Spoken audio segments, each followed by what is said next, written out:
welcome to another episode of The Right Track. Today I have Mark Evich, R&B soul producer, here with me today. Originally from Russia, moved to New York, and now he's in LA working full-time as a producer, and I'm really excited to have this chat with him. Welcome, Mark. Thank you. Thanks for having me. Hell yeah, how you doing? I'm doing great. I'm in LA. I'm doing fine, yeah. Good. How do you see LA compared to New York, for example?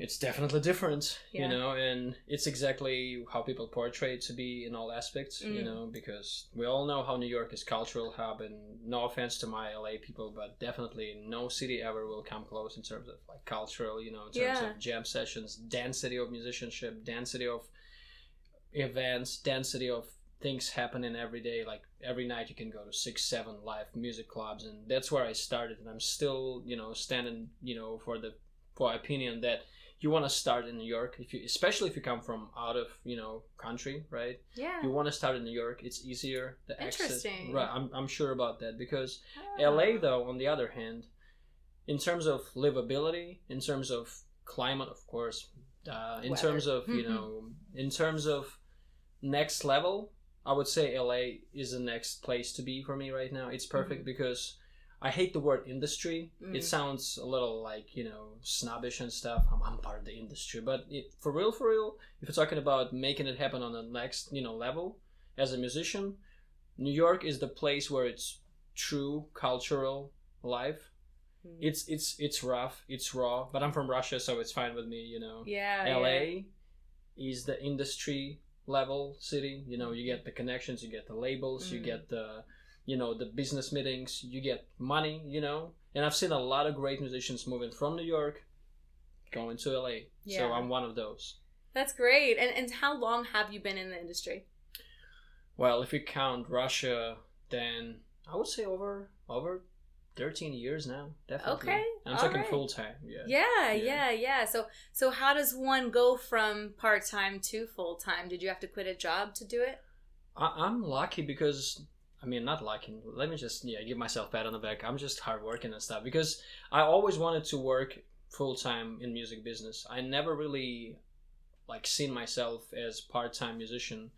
And I have my, like, you know, education as an interpreter from English into Russian. So that's how I was getting odd jobs. But those were the odd jobs while music was already the main job. Okay. I worked one day of my life in the office as a copywriter, and that was quick, rapid. So I guess my secret was that I never really, you know, looked elsewhere. I knew that's where I'm going to be making money off.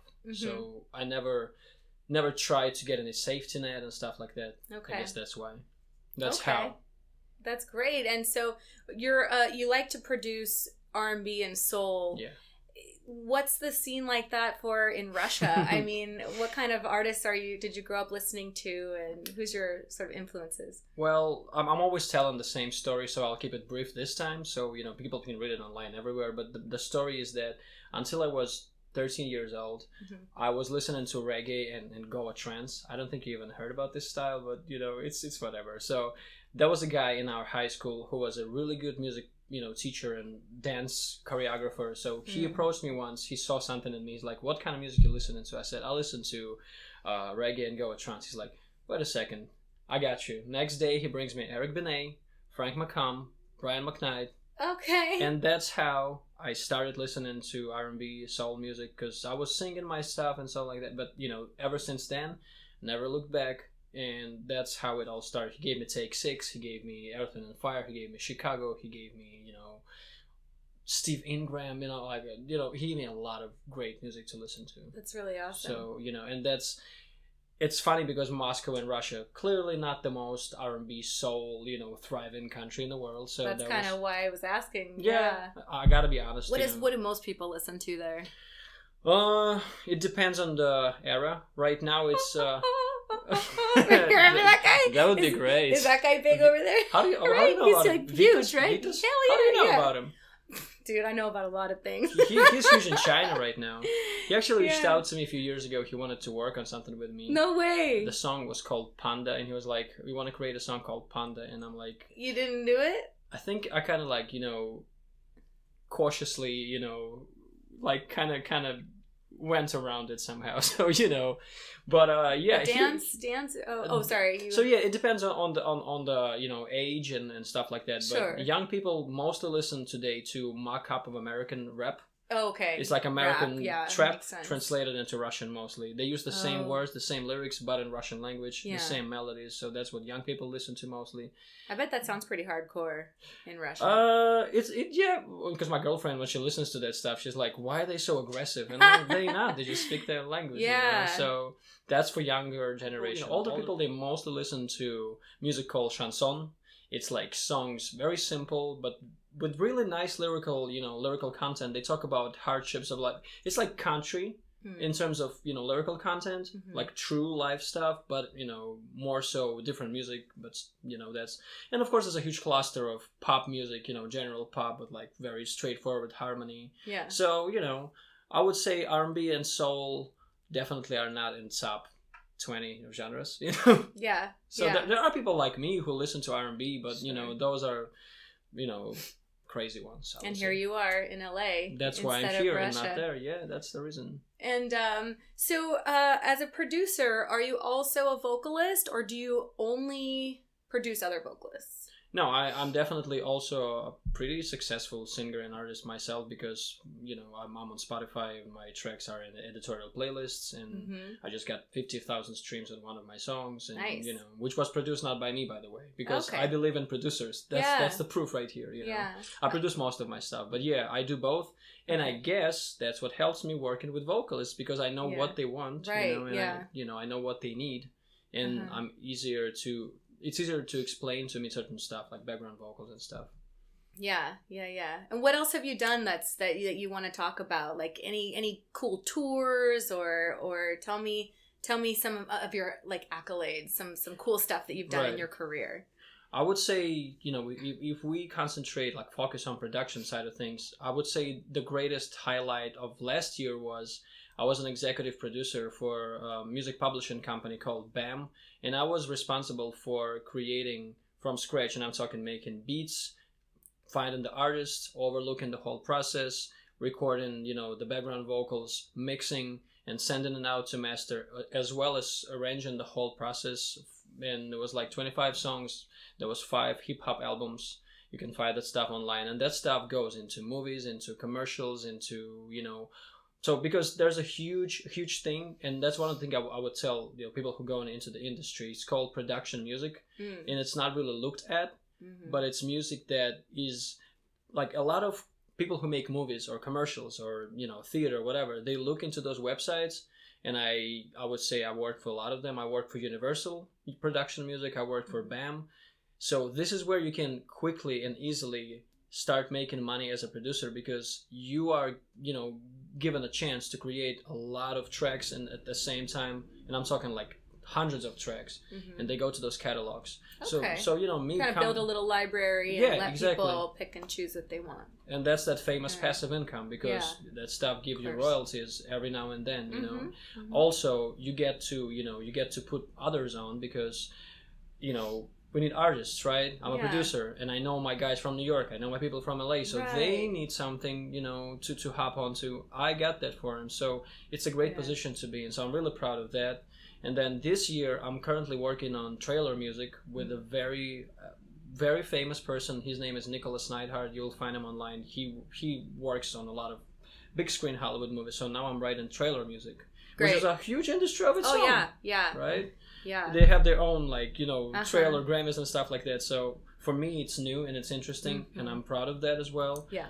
And right now, I would say I'm counting on very good EP I just produced for the guy. Executively produced alternative R&B EP with a guy named Noah, and it's having live instrumentation in it. That's coming out in December. The guy is working in music marketing, so he will make sure to promote that stuff. So great, definitely a lot going on. Yeah. And another separate thing I want to kind of brag about is Sound Better. Is the platform I really love. Yeah, you were telling me you really believe in that platform. Yeah, because the main reason I believe in it is because it's like an Uber for music makers. It's the place where artists get to meet producers get to meet vocalists, right? Yeah. And I finished over 100 projects there started from last year. And wow. artists from all around the world. I'm talking Singapore, Los Angeles, New York, I don't know, France, all around the world. And that's a great platform because people, they see that you getting things done. They start reach out to you. You don't need to actively cold call anyone. People see you, people reach out to you. You don't pay any monthly fees unless you're on a premium account, which you don't have to have.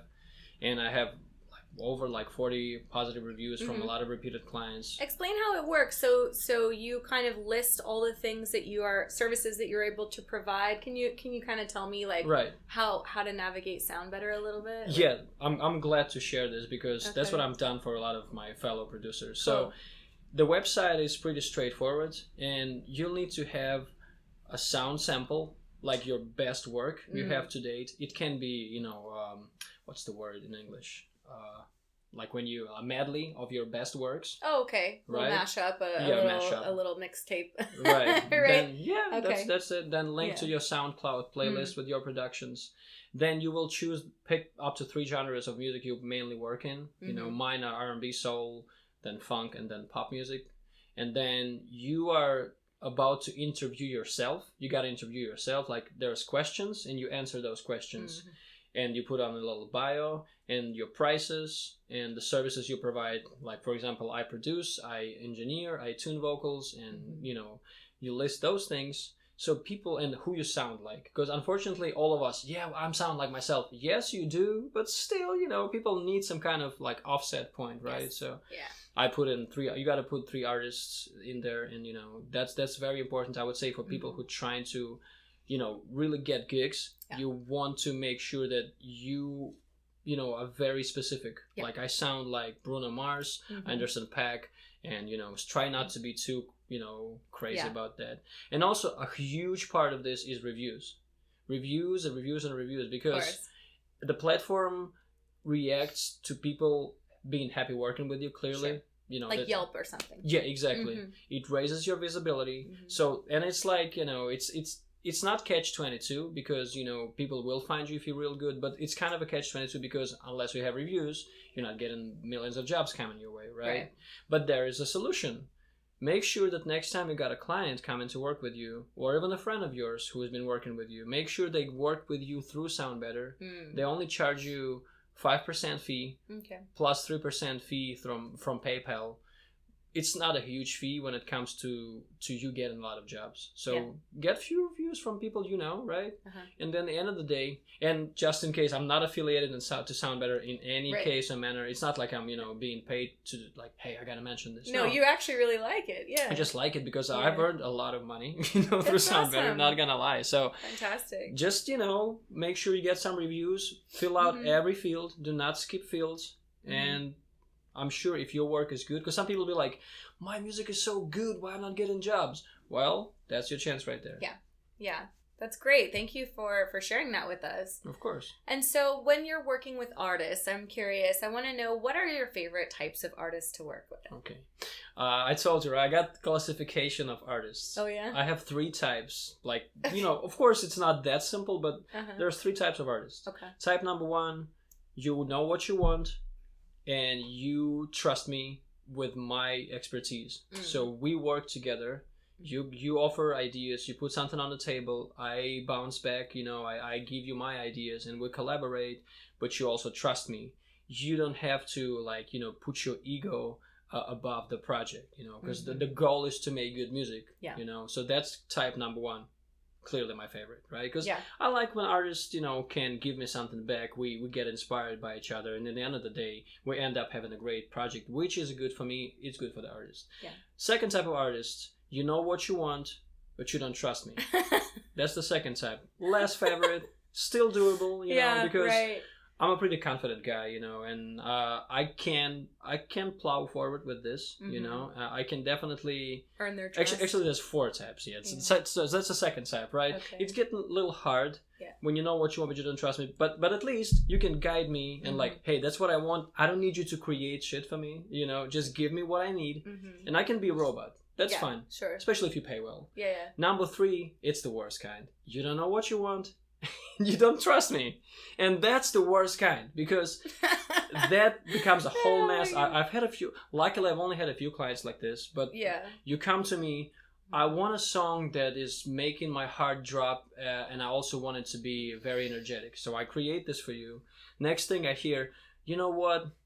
I kind of don't feel, it's not clicking for me, but I also feel like we're on the right path. So could you please change the mood? That sounds kind of like an amateur artist. But I've seen people who are like, I guess, people who are, that's definitely amateur level. But, sometimes people, don't realize that, right? So that's the worst kind, because you don't give me any directions. You don't trust me as well. And then you're not liking you're not liking anything that you're making. Right. So how can I help you? In the end of the day, you come with me. Your insecurities, I think it's insecurities too, because you cannot, let somebody else to tell you what to do, but you also don't know what you want. So that's the worst kind. And most of the times, you gotta believe, like as a producer, little advice, you gotta believe the red flags. If something is off in the negotiations phase, be it the price, I mean, you don't have to agree to anything I propose, right? Yeah. But also, you got to be, able to have a conversation. So if there's red flags like this, if the person is already stumbling about everything, don't work with this person. Gotcha. Save your time, save the person's time. And the fourth kind, you don't know what you want, but you trust me. That's a good kind. You just tell me, hey Mark, I want a good song. You can get it done for me, and I can get it done for you, because I'm an experienced producer. I love what I do, and I'm good at this. So let's make it happen. That's a good kind. But the first kind is the favorite kind. Yeah, of course. That makes sense.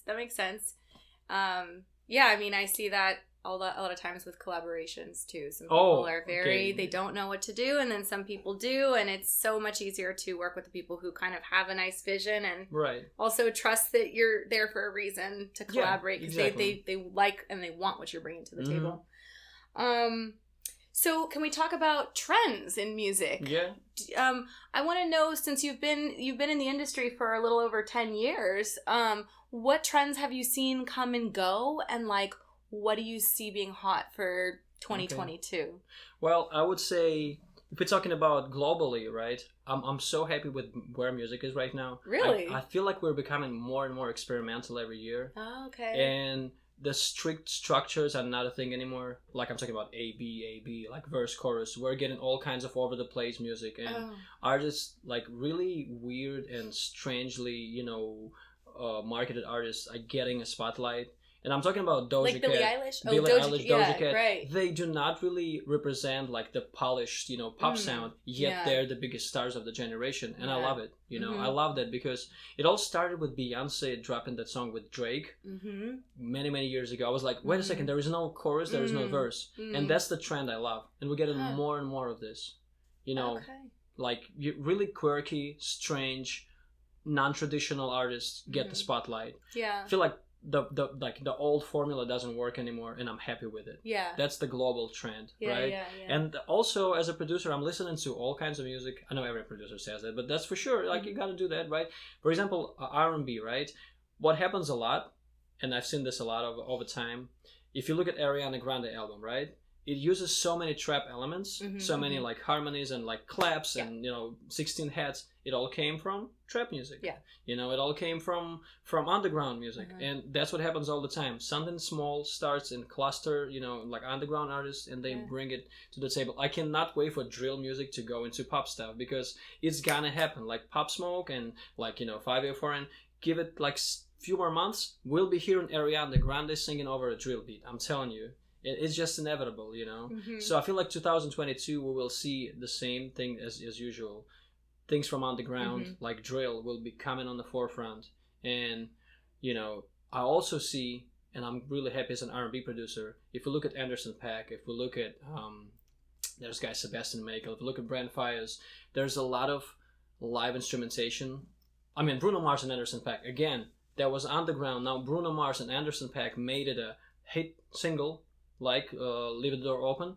This is a classic 60s ballad. 70s, 60s, right? Detroit Spinners or whatever. So that's another trend. We'll be hearing more and more live instrumentations. People are kind of fed up with you know, so that's another thing I'm definitely sure. And even right now I can see a lot of artists that come to me, can you give me something like Leave the Door Open? So, you know, that's another trend for sure. More live instrumentation. I've wondered when that trend was going to come around, because I mean, I know that we're all kind of obsessed with like electronic stuff, drum machines and everything. I mean, everything is on a synth, right? It's not, a lot of it doesn't have. I've always been a fan of having at least one live instrument on the track. At least, right. Bare minimum. Just a freaking guitar or something live, you know, because I think it does add some life to it. And, of course. And, you know, there's something to be said about good electronic music too. It's so controlled and can be so ethereal and weird and cool. Like, for example, do you remember that band Owl City? I don't know this band. You would not believe your eyes. Okay, 10 million fireflies. Okay, yes. I'm not the I know this make melody. myself believe. Like that emo type of weird. Right. Just so full and cool. Yeah. I mean, there's something to be said about really cool electronic stuff, but also, like, again, we've been saturated with it. So I've been waiting, like, when is the sort of live stuff coming back? Now. And if you see that coming, then that makes me happy too. I mean, look, we got Billboard #1 hit single "Leave the Door Open" for how many weeks? Yeah, you know? yeah. And then even "Kiss Me More." Yes, it's, you know, more poppy, but look at, there's some fun guitar going on, you know. So it's definitely not. I feel like it's been like this before many times. Like, look at the 80s. Disco music killed everything for a certain period of time. All we heard was like disco, disco, disco. Yeah. People get tired of this. Yes. And then they want, like, it's like a toy. Wow, we got new synthesizers. Let's play with this. And then it's like, okay, what's next? What's next? So it's just comes and goes. New toys. Know? Right. That's how it works. Or, well, let's go back to the original toys, maybe. You know. Let me get back to this wooden horse my grandma left me, you know. Well, but add a little, you know, twist to it. Do you think rock music will ever come back? I'm always thinking about I'm that. like, when are we going to get good rock back? You know, it died and, like, nobody does it, you know? And like, can you I heard blues rock. I hear versions of it, but, like, how's this guy called? My God, not Paloma. His name sounds similar, like this band. The guy with long hair. It's a huge band. Like, everybody knows them. I forgot his name. Whatever. So there's a few bands. The guy that's singing the isn't he like someone's son, right? For a big famous musician's son. I'm wondering if we're thinking of the same band. You're talking about Drake? No, no. I don't know. Like, if he's somebody's son, but it's a huge band, you know. I think I know who you're talking about. It's like on my Spotify New Music Friday, I do get some rock bands every now and then, but it's kind of sad because guitar music in general is not a thing anymore. Yeah, you know. Yeah. And I'm going to Sting show in Las Vegas on November 10th. He's one of my main inspirations. That's awesome. Ever. Yeah. But yeah, it's a good question, and there's no answer. You know. I feel like, you know, it might come back. Hopefully. I mean, why wouldn't it, right? We need diversity. As an R&B guy, I need rock music. I need all music to flourish. Yeah, same. We got to, you know, be symbiotic about that. Definitely. Yeah, I mean, that would be amazing. Tame Impala. Okay. That's that wasn't who I was thinking of. Right, but, Tame Impala. But okay. He's pretty big, you know. Yeah. And I always also feel like, since I'm not into this music, I might not be seeing that, you know, maybe because they get their stadiums. It's just that I'm not there, you know. Yeah. But of course, they're not the mainstream anymore. That's for sure. Hey, you guys out there, if you know of any cool up-and-coming rock bands, drop the link in the comments. Yeah, send it to me. Yeah, because you know, we'll want to know. Yeah. Well, that's cool, man. I like your pulse on the industry. You know, it's exciting. I feel like it's one of the main, you know, things. You can be a great musician, but if you're stuck in certain era, you're done. You're just done, you know. Right. You got to kind of move with the ebbs and flows of the industry and have fun with it, you know. If like you said, you know, when trends come around, play with them, right? Absolutely. Yeah, you got to kind of stay. And you got to love music. Yeah. Because I know so many musicians that are like, I don't really listen to music anymore. Like, I'm tired of. I'm just working in the music industry. Like, so. You know, how about you, like, you know, step back and give this space to somebody who loves music? Right. Because at the end of the day, it's all about having fun. Yes, it's hard work. Yes, it's discipline. But if you don't enjoy it, maybe you should go and be an accountant. It's not a, like, bad job. But if it's not giving you fun, somebody else wants to be right there where you are, so you better be happy. Well, what I see happening is like, I see people like in their 30s saying, music is shit now, it's garbage, and the best music was back in the day, and it's like if you keep that mentality and you don't give new music a chance, well then of course you're going to be disappointed with new stuff. Of course. It's so easy to fall off that, to fall off the train and like, I'm going to listen to my 90s hip hop. But, there's a Woody Allen movie, remember an old one when the guy was, Midnight in Paris, when the guy was like so charmed and enamored by 30s. So he gets into 30s. Yeah. And of course he meets a girl who wants to be in the 20s, and the person in the 20s wants to be in the 10s. Enjoy your time right here, right now. You don't get a chance to enjoy the 90s. You're in 2010s. You want to be miserable? Good luck with that. But I feel like there's so much good music going on. Why would you not listen to it? Yeah, I agree. I agree. I think it is an exciting time. It's an exciting time, and so I mean, for anyone who is an up and coming producer who would love to be in your shoes someday, what kind of advice do you have for them? Like, suppose it's somebody who has a good musical ear, who knows a little bit about, production software, and what kind of advice would you give to them? Well, I have to the disclaimer. Of course, I'm not a Grammy-winning producer yet, but that's how it starts. My advice starts with always strive and believe that you will get your Grammy. It's not the main goal, but you got to know deep inside that that's where you're headed towards. So believe in yourself. I know it's banal, but it's true. Number 2, you got to be real risky. You got to take risks. I mean, my whole life in America is a result of my risk taking, right? I would not be here if I was like trying to play it safe. I would be the biggest fish in the pond back home, But I was like, nah, I want to be working with Kendrick Lamar, with with Sting, BJ Chicago Kids, so I'm gonna move here. Yeah. Right. So take risks and be really bold. And I'm taking big time risks because every time I hear people, yeah, but I don't want to lose my job. That's how you're not making it happen. You're wasting time. So be risky. Always love music. You gotta always remember, music is what made you come here, not in reverse. It's not the money. I love money. Money is critical. You got to be very smart about that too. But be in love with music. Discipline, for sure.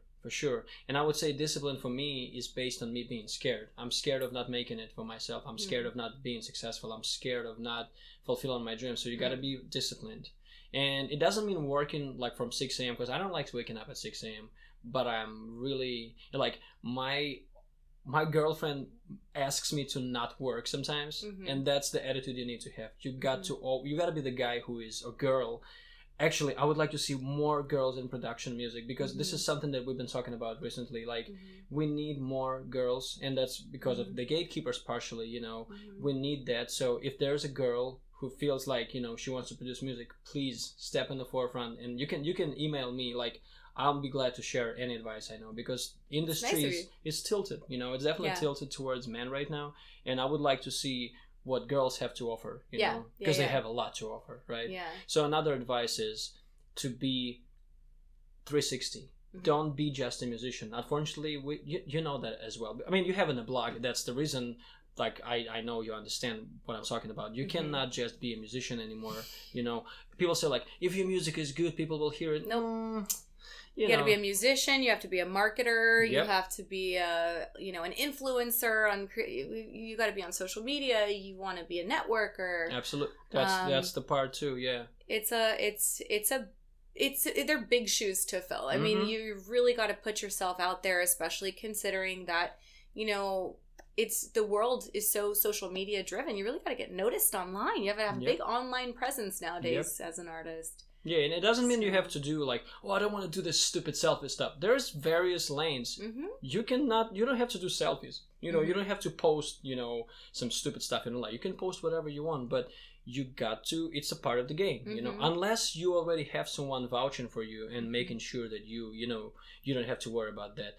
99% of the chance you will have to worry about that, right? Be nice. Be, can I swear enough? Yeah, sure. Be fucking nice. Yeah, right. Because most people would prefer a nice, humble guy over a jerk. Some cocky. Who thinks he can produce better than anyone else. Yeah. And the last thing I would say, be curious. I learned so much stuff. I will tell you one little story. I know we got time limits, so I'll tell you one. No, you're fine. One real cool Let's hear the story. Right, you got to be real curious and never think that person is unable to tell you or teach you anything. Like, I learned so much from a guy 10 years younger than me, from a guy 20 years older than me. Keep your eyes open. The story goes like this. I was back in Russia and I was making R&B soul music, but it was kind of like old head oriented, and one guy, I don't even know his name. I don't even know where he is right now. I'm pretty sure he's not a part of the music industry anymore, but some DJ.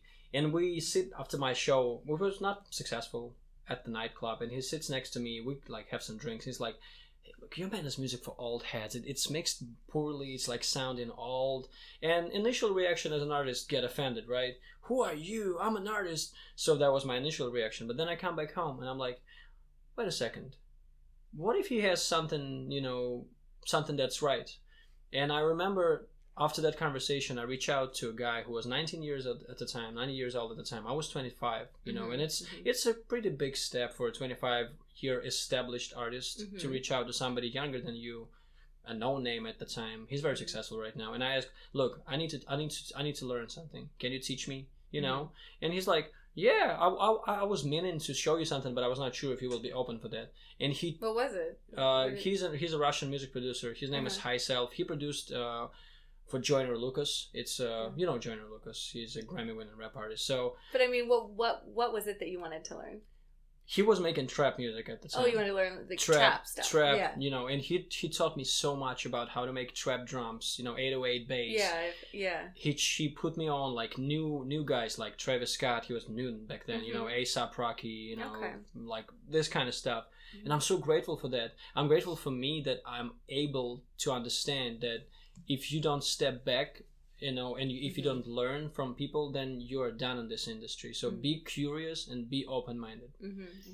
It's a complex of things, but and you need talent for sure. But other than that, there's a huge thing. And basically, love music and be curious and be disciplined. Yeah. That's great advice. I mean, it worked for me. Yeah. So what you got going on in the next couple months, next year? What you got? You got any projects coming out? So like I said, the main thing I'm really looking forward to is this EP with Noah. Because it's a really interesting live instruments EP.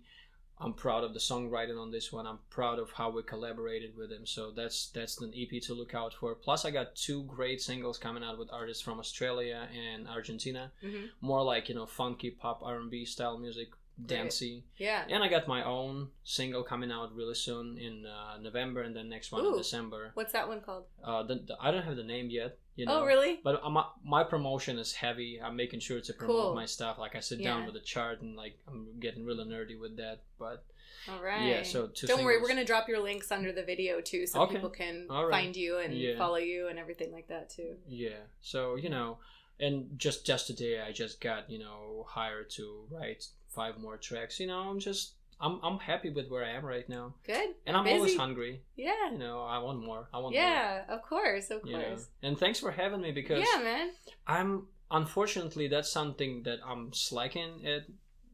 I'm not really posting a lot about my work, because luckily for me, I can afford not to, because people come to me naturally. Yeah. I don't have to force myself onto people, but sometimes I want to brag a little, tell them what's up, what's going on, maybe inspire someone. So I'm grateful for opportunity to tell about my recent successes and what I'm doing, because people are sometimes, not aware. Yeah. So here I am. So thanks for that. All right. Mark Evich, everyone. Stay tuned for the next episode of The Right Track. You better stay tuned, right? Thank you. All right. Thank you. Nice.